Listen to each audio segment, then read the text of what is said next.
very pleased that that we were there, and I think everything went well. So those are some of the things that the Department of Agriculture has been working on. We have other plans. The governor mentioned the UK and the Ireland trade mission coming up, and we have other events scheduled throughout the world too for the next rest of this year. So as always, we continue our outreach and promotion of beef from Nebraska. And with that, I will turn it over to Brenda with the Nebraska Cattlemen. Thank you, Director. Start off with thank you, Governor Ricketts, for bringing us all here today to kick off May is Beef Month here in Nebraska. And every day is about beef to producers across this state. But it is an honor to have set aside this month to emphasize the importance of this industry and the producers' vitality to our state. Nebraska is the leader in every aspect of the beef production, as the governor had mentioned. And this success is a testament to the teamwork, as Director Wellman has alluded to, that it takes this multifaceted industry to make it work. And it starts with the foundation of family-operated and owned and operated operations of farmers and ranchers, and all the way to putting the product in front of a consumer on their plate. And this teamwork and cooperation includes many facets: the veterinarians, feed companies, co-ops, transportation, banks. Director Wellman mentioned the university. I mean, where would we be without our university here in Nebraska and having agriculture as a focus? And we're so blessed to have them. You know, we've got to include the local butchers, the processing that's so huge in Nebraska, down to the grocery stores and the restaurants. And this list is long and it can go on and on. But all of these factors have to work together for the beef industry to be successful. And that means Nebraska will be successful if the beef industry is, and all of agriculture.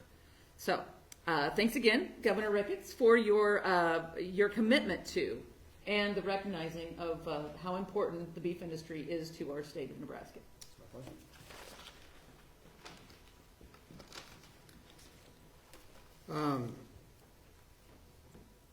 This is a lot of fun. They sent me up here with a number of different things to kind of visual aids to help me through this process. One of those visual aids was we'll be talking about later, and we'll kind of skip in through that. It is certainly an honor to be here. We really appreciate the fact that the state is recognizing how important beef is to the state of Nebraska. But my main topic here today will be the second year of our Nebraska Beef Passport program. The first year was a tremendous success in the number of people reached, the number of meals ordered and served, and the added buzz about getting out and enjoying Nebraska again, enjoying travel, and of course, most importantly in our mind, enjoying beef. I would like to thank Adam Weggard and the rest of the staff at the Nebraska Beef Council for all the extra work that they did to make last year work. And Adam, I'm sorry, up here I mispronounced your last name, so forgive me on that one. Also, I don't think it hurt to have the governor plug the program a year ago at this event, as well as through the year. Goals were to increase the excitement and desire to again travel the state and enjoy beef at over 40 participating restaurants, and at the same time earn stamps and win prizes. Details of this year's event are available both at goodlifegreatsteaks.org and on the homepage of the Nebraska Beef Council, which is nebeef.org. We have the initial paper version of the passport here. Those are available for everyone here. We also have a new feature this year that we're offering, a digital passport.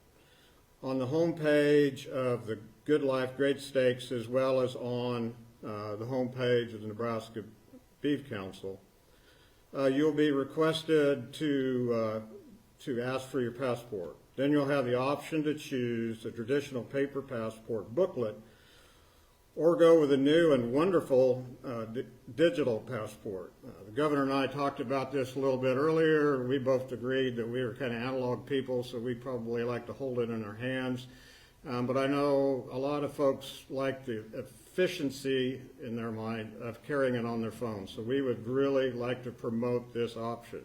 Also, it'd take a lot less stuffing of envelopes, and I think the staff would be appreciative of that. I was asked to show you even that an old-fashioned flip phone user like myself can access and utilize this option, but I didn't think anybody really wanted to watch me try to hit those little tiny keys with my crooked little fingers. So we're going to go on from that. But please visit those websites. Please figure out how to do this. I think this is one of the really cool things that we do as we come out of what we've been through over the last 2 years is to find our way back out to where what we used to be as a state, more open, more outgoing. I think there was quite a bit of discussion earlier about trade, and I think Director Wellman and the governor, I think, hit those points really well from the numbers and importance of it. I guess I would just like to add our thanks to the two of them for everything that the state and the Nebraska Department of Ag has done over this last period of time to work behind the scenes and help increase the amount of ag products, particularly beef, that leaves this, not only this state, this country, but goes out into the world. I think those are extremely important to us as an industry, as a market, and the amount of value that that's added to our end product. And I think in ending, I think all of us involved in the beef business, ranchers, farmers, feeders, and those that provide us with the goods and services that are required and needed to provide the people of Nebraska and the world with the beef they crave, and are thankful that we recognize these efforts. Sorry, sometimes I can't even read my own writing. We think that what we do is important as we care for the land and the cattle and the environment, and it is very cool that for today and for the rest of this month that you all recognize it with us. Thank you. Thank you very much, George. Yes, Nebraska is known as the beef state for a reason. And obviously here at the state, we want to continue to promote that. We've done a number of things to be able to help do that. Through 8 years of my administration, we provided about $4 billion in property tax relief. And of course, just a couple of weeks ago, signed LB 873, which will deliver another $3.4 billion in overall tax relief by 2027, including property tax relief, Social Security income tax relief, and then individual income tax relief as well as business tax relief. So lots of great tax relief in that bill. But we also were able to pass the ARPA bill that had nearly $10 million for grants for small and medium-sized beef producers, as well as $20 million for infrastructure for the beef industry. And then we also passed LB 1261E, which is a renewal of the Nebraska Advantage Rural Development Act.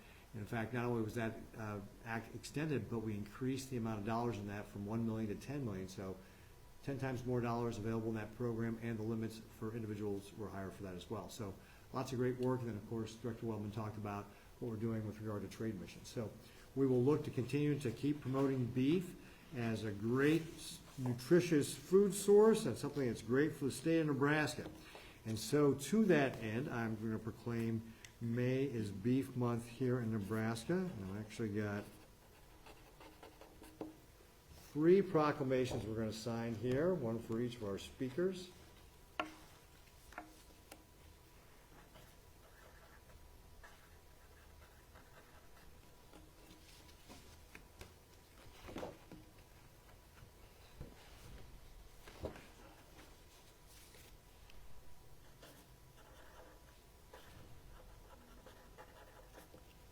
All right. So with this, we are officially proclaimed. You guys can clap for that. That's good. All right, great. And so with that, we will go ahead and take questions and answers. And as usual, we'll take questions on this topic. You can certainly ask questions of any of our guests. And then when we exhaust questions on those, we'll move on to other topics. So questions about Beef Month. Governor, you mentioned the $10 million in ARPA funds for grants for small So with regard to the ARPA, those producers who are looking to start up beef processing, so the question was, with regard to the ARPA dollars and the grants for small and medium-sized processors, how is that going to work? So those folks who are looking to start a beef processing plant or grow beef processing plant will be able to apply for that grant application to be able to get, if, you know, for those small and medium-sized producers. And Director Wellman, do you have any additional details that you want to provide? So the grants to the small and medium meat processors, those funds flow through the Nebraska Department of Agriculture, and there's some guidelines written in the statute about revenue size, number of employees, that type of thing for the entities that qualify. And then there's also a list of expenses and reimbursement of expenses that would qualify for these grants. So currently the Nebraska Department of Revenue, or Agriculture, excuse me, we are working on the application and what that looks like, so to get the right details included on that application. And then also each one of these ARPA projects is required to, within 90 days, report on how these ARPA funds actually qualify, for how these funds qualify to be spent under the ARPA bill. So we're working to get that document completed also into the clerk of the legislature. Great, thank you very much, Director Wellman, appreciate that. So I guess the kind of part of the message is stay tuned, right? Yep. Because we'll still have to be working on developing those rules. Yes? When you look at inflation, you look at the drought, you look at, you know, the concerns about the war in Ukraine, as well as maybe some changes in the federal regulations, what's your biggest concerns right now? What's your biggest challenges? So Andrew is asking, you know, we see a number of different things going on right now that are more environmental, if you want to call it that, whether it's inflation that has now reached a 40-year high, the war in the Ukraine, obviously we've been experiencing the drought. Thank goodness over the last few days we've been getting rain. It looks like we're going to get some moisture across the entire state here today, so that's good news. But, you know, what does that mean for the state? And I think that one of the things that will do is mean that there's going to be continued high commodity prices, just because if you have a drought, that's going to drive it. If you've got disruptions of supply chain, like in Ukraine, that's going to drive it. So when we see, of course, input costs are also being high. So we're just going to have to continue to manage this. That's what our farmers and ranchers do. They go through good times, they go through bad times, and they figure out how to overcome obstacles. And I don't know if anybody else here would like to add anything to that? Nope. All right. There you go, Andrew. I guess if you had a suggestion for consumers, though, I mean, what should we be looking for, you know, as we move along this summer and this, I guess this season with beef prices? So what are we looking at if you're a consumer with regard to beef prices? I mean, I think it's one of the reasons why, you know, here in Nebraska, we are continuing to work to make sure that we are, for example, providing tax relief to give more people more back over the money that they deserve, and to create that environment where we have great paying jobs all over the state. You know, we've got a 2% unemployment rate, it's the lowest in the country, lowest in state history. That means there's lots of job opportunities out there available for Nebraska families. But certainly when you've got rising inflation, that's going to present challenges as well, which is why we want to provide that tax relief and make sure we got those jobs available.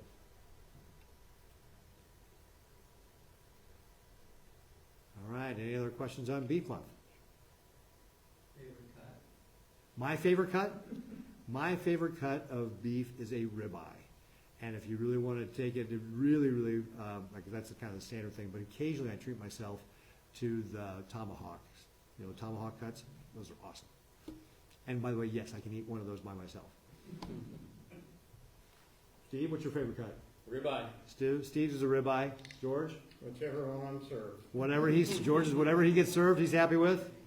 I will go with the consensus on the ribeye. Consensus on ribeye. Well, you know, it's got all that great juicy fat in it. It's so Oh, and you can do good. so many great things And you can do so with your leftovers, you know, Yeah. if you don't eat it all.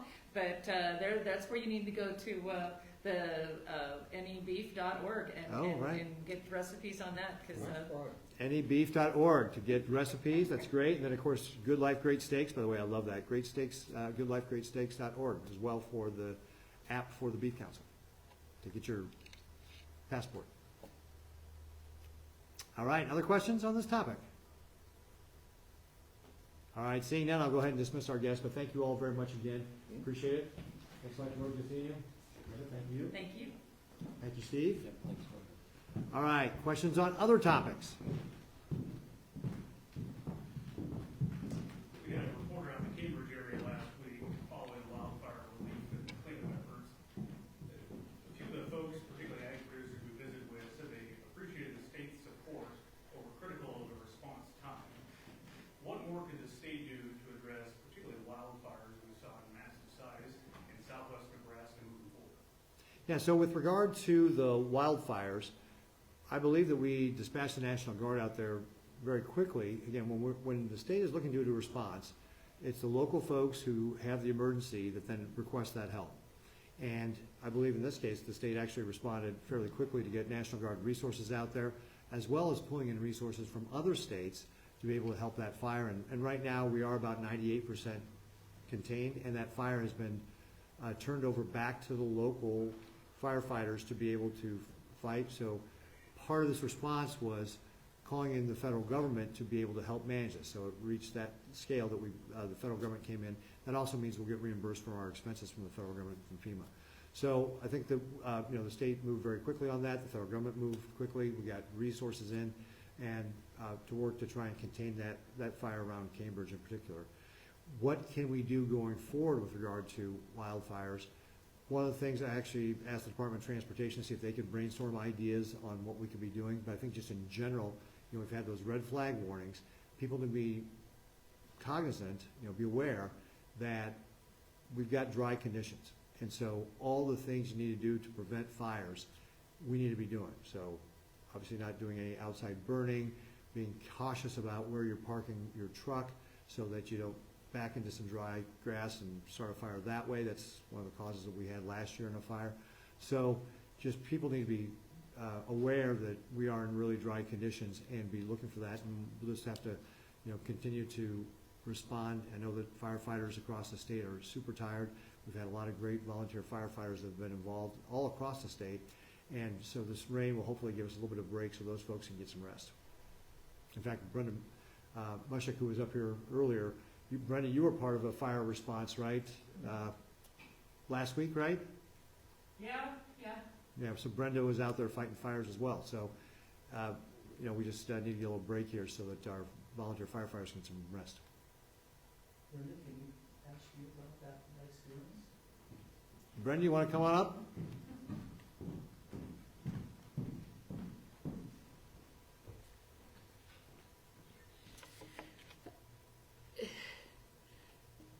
I guess I've done quite a few interviews on these fires, and the ones that happened in my district, I'm gonna concentrate on those, which is the Purdom Fire District. We have one of, I think, the third largest fire district in the state, and we don't have any state roads that go through us, so we don't get very much money from the state, which is fine. We sustain ourselves, but these winds are something that we've just has been unprecedented. And we were fortunate enough that we drove one fire into a lake and the other one into some pivots or the cornfields that unfortunately had been eroded so bad that there wasn't any from the wind and then we were blessed with a little bit of sprinkle to get them. But it is definitely a problem. Brings us back to 2000, our memory back from 2012. I don't remember how many days that we were on fires then, but it was definitely double digits, and I know that we're getting prepared for that. We're getting a lot more people signed up on our local fire departments, which is very important. If you are capable, check in. As it doesn't take, especially wildfires, it doesn't take a lot of training to do those. If you can drive a truck or if you can spray water, people need assistance because. Like the governor said, you just need to trade out because you get tired. There has been two different days this spring that my husband and I have been on fires for over 20 hours apiece, and we need some relief sometimes on those. And it's just something we have to deal with in Nebraska when we have drought. And unfortunately, these winds are just being unprecedented as far as exponentially yes. Is there anything else I could be more specific on? I guess, maybe, how do you fight a fire like that? I mean, besides just spraying water directly on it, I mean, do you go out in front of it and plow, or do you make a, how does that? If you have the ability to, if there's a disc and you can get far enough in front of it and to make a plan, that is definitely helpful. Unfortunately, in my area, there's not a lot of people with discs, but there was some disking done on the second fire that we fought last week. Well, actually, it was the same night, but that does help. That absolutely, positively does, but it's also extremely dangerous, especially with these high winds, because you can be overtaken. I know of two people that have, in past years, have been overtaken.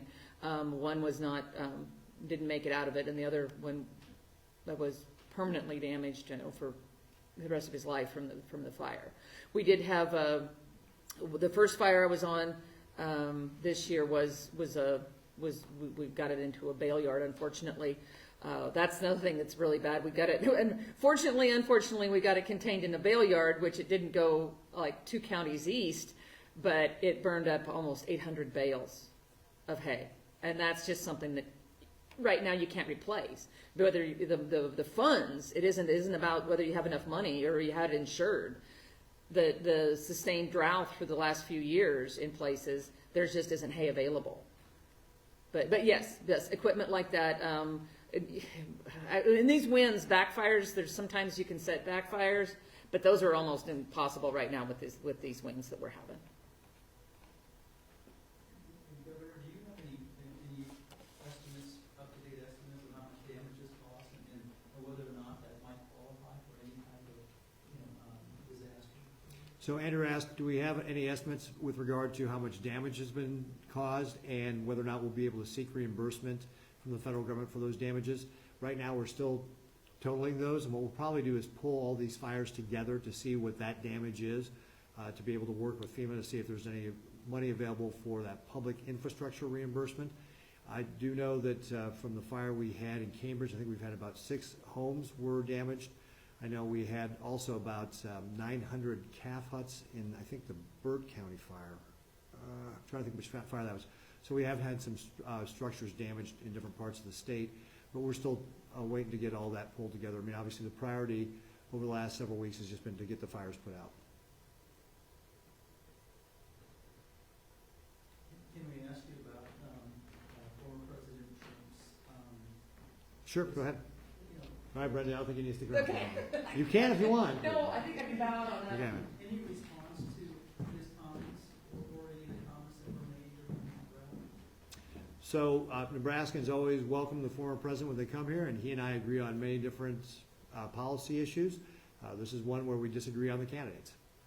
Did you reach out to him, or did you talk to him at all in the last couple of days, or did you talk to him yesterday, I guess? And so Andrew asked, did I talk to him in the last couple of days? And no, I haven't spoken to the president in the last couple of days.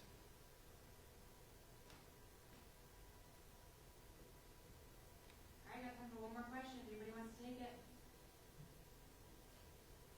All right, seeing none, thank you all again very much for, oh, sorry, babe. Oh, wait, who, sorry. Oh, there we go. I moved into a retirement community on the north side of Lemoyne, or north side of Lake McConaughey.